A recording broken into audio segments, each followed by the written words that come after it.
बिस्मिल्लाहिर्रहमानिर्रहीम। My YouTube family members, अस्सलाम वालेकुम। उम्मीद करती हूँ आप सब खैर खैरियत से होंगे। आज मैं आपको बताने वाली हूँ जो हमारे आइज़ के इर्द गिर्द ब्लैक हल्के पड़ जाते हैं उनको कैसे ख़त्म कर दिया। सारा चेहरा बिल्कुल नीट और क्लीन होता है, लेकिन आंखों के गिर्द जो हल्के हैं वो हमारे थोड़ा सा इनर मसला भी होता है।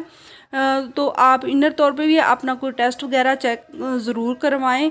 कोई खून की कमी का मसला है, क्या मसला है, वो उससे भी हमारा ये मसला हल हो सकता है। पहले नंबर तो आप अपनी सेहत का ख्याल रखें। दूसरे नंबर पे आपको एक इजी सा टोटका बताने वाली हूँ, वो आप ज़रूर अप्लाई कर लीजिएगा। तो इसके लिए आपको चाहिए होगा रोगने बादाम। रोगने बादाम आपने लेने हैं तकरीबन हाफ़ चम्मच ले लें।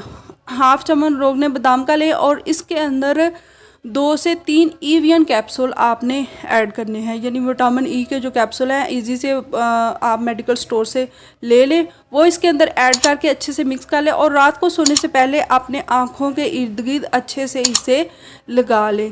तकरीबन 6 से 7 दिन में आपके हल्के बहुत ही हल्के हो जाएंगे और फिर आहिस्ता आहिस्ता बिल्कुल ही आपके आँखों के गिर्द से गायब हो जाएंगे। तो कैसी लगी मेरी वीडियो? अगर पसंद आए तो इसे लाइक कीजिए, चैनल पर अगर नए आए हैं तो सब्सक्राइब कीजिए और बेल आइकन को भी ज़रूर प्रेस कर दीजिएगा। Thanks for watching.